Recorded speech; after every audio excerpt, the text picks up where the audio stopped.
Good morning friends. हमारा 11 chapter हम आगे लेंगे the characteristic of sound wave. अब कैरेक्टरिस्टिक साउंड वेव हमें क्या कहता है? The frequency, amplitude and the speed. अब हम इन तीनों के बारे में सारे के सारे जो अलग अलग टाइप के होते हैं उसके बारे में the sound wave graphic form is show. देखो यहाँ पे एक साउंड वेव का ग्राफिक शोज है, वो शो किया गया है which is represent how density and pressure change when the sound wave move medium. देखो यहाँ पे हमारा एक साउंड वेव है जो हमारा कंस्ट्रक्शन एंड रिफ्लेक्शन है उनके बारे में है। And that represent the density, जहाँ पे कंस्ट्रक्शन होता है वहां पे डेंसिटी ज्यादा होती है, compression and the religion part of this वहां पे डेंसिटी कम होती है। तो compression region where particle crowded together and represent the upper portion of curve and peak present in a region mechanism comparison, thus the comparison region is a destiny as। देखो यहाँ पे ये डायग्राम दिया गया है। डायग्राम में तीन diagram दिए गए हैं। फर्स्ट डायग्राम डेंसिटी के वेरिएंस है, second one is a pressure के ऊपर है और थर्ड वन हमारा ग्राफिकल डायग्राम है। तीनों डायग्राम है वो साउंड वेव के लिए। फर्स्ट जो हमारा है वो एयर में हम कंप्रेशन एंड रिफ्रैक्शन के बारे में है। देखो वहां पे डेंसिटी दी गई है, जहां पे कंप्रेशन है वहां पे डेंसिटी ज्यादा है, जहां पे और देन प्रेशर में भी यही है, जहां पे प्रेशर ज्यादा है वहां पे कंप्रेशन है। तो ये तीनों चीजें हम लिख सकते हैं। नाउ लास्ट वन जो है ग्राफिकल सिचुएशन है। फर्स्ट जो हमारा ऊपर आता है उसे कहते हैं क्रिस्ट, डाउन जो आता है उसे कहते हैं टो टंग। तो क्रिस्ट एंड टंग, तो क्रिस्ट एंड टंग, टंग जो वो जीभ जैसा दिखता है इसीलिए टंग, देन ऊपर होता है वो Christ. Then average density and pressure, while the present of in high refraction, there are the region low pressure which is particle are valley, and this lower portion is curve that called the crest and the valley is the tongue of the wave। अब जो यहाँ पे बड़ा जो ऊपर height दिख रहा है पिक जैसा उसे कहेंगे, जो हमारी हिमालय जो हमारी टोच जैसा है किसी भी पर्वत का उसे कहेंगे क्रिस्ट, एंड जो वैली, वैली मीन्स जो खड्डे जैसा दिख रहा है उसे कहेंगे tongue of wave. This distance between two consecutive compression or the two consecutive refraction is called wavelength। अब दो जो हमारी consecutive वेवलेंथ, जो हमारी दो कॉन्सेक्यूटिव कंप्रेशन और रिफ्रैक्शन है उन दोनों के बीच में जितनी भी वेवलेंथ लेंथ है हम मीटर में करते हैं, इसीलिए वेवलेंथ है उसे लैम्बडा लिखा जाता है। किसी भी वेवलेंथ को लैम्बडा लिखा जाता है get letter and it is SI come is metre. Richard Hertz was born in 22 February in 1857 in Hamburg, Germany, educated at the University and Berlin. He confirmed that the G.S. Maxwell is electronic configuration theory by his explanation of laid foundation of development radio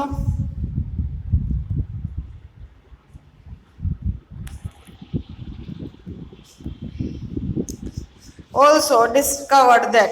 अब देखो यहाँ पे Heisenberg है उसके बारे में लिखा गया है। हर्ट्स है उसने बहुत सारी चीजें जो है वो प्रोड्यूस की है, इसीलिए जो हमारा फ्रीक्वेंसी है उसके लिए यूनिट हम लिखेंगे एमएल। वेवलेंथ का यूनिट है मीटर, उसका जो इनिशियल है उसे लैम्बडा, ग्रीक लेटर लैम्बडा लिखेंगे, उसे वेवलेंथ कहेंगे, वेवलेंथ है मीटर है। Now photo electrical effect which was later explained in Albert Einstein in the SI unit of the frequency was named in hertz in one of his। जो Einstein ने photo electric दिखा था उसके बारे में जो हर्ट्ज मिला उनको एक फ्रीक्वेंसी मिली, वो फ्रीक्वेंसी का उनको यूनिट मिला उसे रखा hertz because of the hertz. Frequency was tell how frequently event supports and beating in drum, how many time you are beating the drum in the unit time is called frequency। your beating in drum we need to when sound is propagated through the medium, the density of medium oscillate between the maximum value and the minimum value। the change in the density of maximum value to minimum value, then again maximum value make one complete oscillation। this number of such oscillation per unit time is frequency।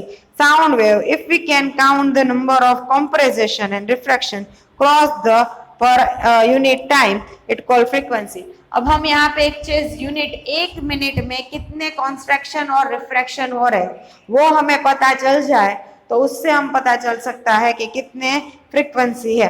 The time of taken by two consecutive compression and refraction cross point is called time period of wave. अब देखो एक construction और refraction होने के लिए जितना time लगता है उसे कहेंगे टाइम पीरियड। हमने यहाँ पे तीन चीजें ली है, एक वेवलेंथ और टू कॉन्सेंट्रेशन एंड उनके बीच में जो लेंथ होती है उसे वेवलेंथ कहेंगे। सेकंड फ्रीक्वेंसी, कॉन्सेक्शन and refraction in the unit time it called frequency, and last in the one construction and refraction in the how much time is called time period। यहाँ पे हमने थ्री कैरेक्टरिस्टिक ले लिए है wave के लिए। Other word we can say that the taken time of complete oscillation could be period sound wave, it is represent by T. जो period sound rate है इसे टी कहा जाता है, उनका यूनिट है second, and then frequency of time period related flow v is equal to 1 upon t। The violin and flute may be both play at same time in an orchestra, both sound travel through the same medium in the air, arrive in the air same time, both sound is travel same speed inspect of the source but the same we receive different। अब देखो यहाँ पे एक piano लिया गया है, एक flute लिया गया है, दोनों के साउंड सेम है, वेलोसिटी सेम है, मीडियम भी सेम है, सब कुछ सेम है, फिर भी दोनों आवाज हमें अलग अलग दिखते हैं, अलग अलग सुनाई देते हैं। हमें पता चलता है कि ये फ्लूट का आवाज है, ये पियानो का आवाज है, ये बेस का आवाज है। तो ये सारी चीजें हैं। How much brain interpret the frequency of the emitted sound is called pitch. जो हमारा ब्रेन है वो इंटरप्रेट करता है कि वो कैसा है, ये साउंड ये है, ये साउंड ये है, ये साउंड है, वो फ्रीक्वेंसी को इंटरप्रेट करता है, उसे कहते हैं पिच। पिच कहते हैं then the higher frequency higher the pitch. जितनी फ्रीक्वेंसी हाई होगी उतनी होगी high pitch, and then so the high pitch comparison of the friction pass and fix the per unit time object different size of condition and vibrate the frequency produce। यहाँ पे देखो, यहाँ पे दो wave दी गई है, दो वेव में एक की वेवलेंथ बहुत ज्यादा है, एक की वेवलेंथ कम है, एक की फ्रीक्वेंसी ज्यादा है, एक की फ्रीक्वेंसी कम है। जिसकी फ्रीक्वेंसी ज्यादा होगी उसकी पिच हाई होगी, जिसकी फ्रीक्वेंसी ज्यादा होगी उसकी पिच हाई होगी। सो यहाँ पे ऊपर है वो लो पिच है, नीचे वो हाई पिच है। जिसकी फ्रीक्वेंसी ज्यादा होगी the magnitude of the maximum disturbance in a medium either side of mean value is called amplitude of the wave and usually represented at the letter A, showing for the sound its unit will be density or the pressure। The loudness of and softness sound is determined basically amplitude, and this the force with the object meant the vibrate। If the strike table lightning the hear soft sound because the produced sound wave less energy if the table of less energy if hit the table hard। A sound wave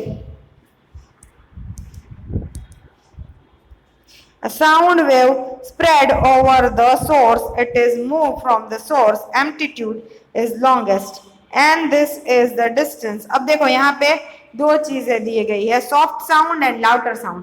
जिसका amplitude, जिसकी amplitude ज्यादा होगी, जिसके Christ सबसे लंबे होंगे, ऊंचे होंगे, उसे ज्यादा एम्पलीट्यूड होगी। जिसका ज्यादा एम्पलीट्यूड उसकी जो हमारी लाउडर होगी आवाज, जो हमारी सॉफ्ट है उसकी जो एम्पलीट्यूड होगी वो कम होगी। दोनों the quality of timbre of sound that is characteristic एम्बर्ड in the distance to sound other having the same pitch loudness and the sound in the more। The pleasant is said the rich quantity a sound of single frequency is called tone। जो हमारी single frequency है जिसे हम बोलते हैं उसे कहेंगे tone. The sound which produced due to the mixture of several frequency is called note।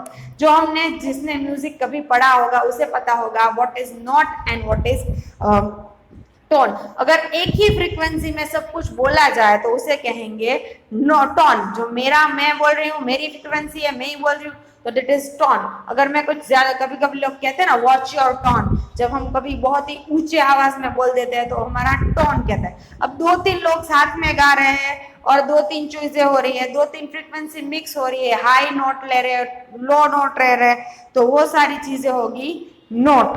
दो तीन फ्रीक्वेंसी को हम, जैसे कि सॉन्ग में नोट्स होते हैं, हाई नोट्स होते हैं, लो नोट्स होते हैं, तो that call note. It's pleasure to listen, noise is unpleasant to air. जो हमारी सॉन्ग है उसे हमारे, the music is pleasant to hear and rich quality. जो हमारा सॉन्ग है, जो किसी को हमारे सॉन्ग्स है वो क्या लगते हैं, नॉइज लगते हैं, किसी को हमें तो वो सॉन्ग बहुत ही अच्छे लग रहे हैं। तो म्यूजिक है वो सबके लिए अलग अलग होता है, हमारे लिए भी अलग होता है, किस चीज को हम, हमारा ब्रेन अच्छा लगे तो अच्छा हो सकता है। The sound of the definite that distance which is point wave such as a compression of reflection travel for time. We know the speed upon distance upon time. तो हमारा डिस्टेंस है लैम्बडा, जो टाइम है वो T है, तो lambda is wavelength and the sound wave of the distance travel by. अब हमने टाइम पीरियड और फ्रीक्वेंसी के बीच में भी एक रिलेशन देखा था, तो जो हमारा फ्रीक्वेंसी है उसकी वजह से हम टाइम पीरियड रखेंगे। So lambda is equal to 1/t is equal to, so हमारी speed is equal to wave and side and sound of the given medium and this physical condition. अब example 12.1 sound wave of the frequency L.1 and 12. आगे भी हमारा एक speed के ऊपर होगा।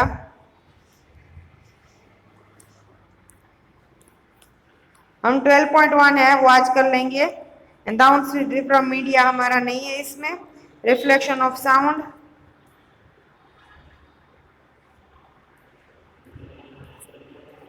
Mostly इस चैप्टर में से बहुत सारा कुछ निकल गया है, तो हमें करना नहीं है।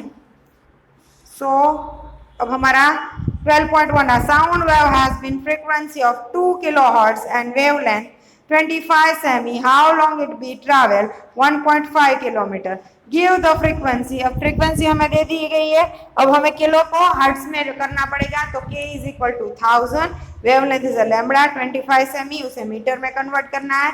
Then we are the speed of v and wavelength into, तो v speed is equal to wavelength into frequency.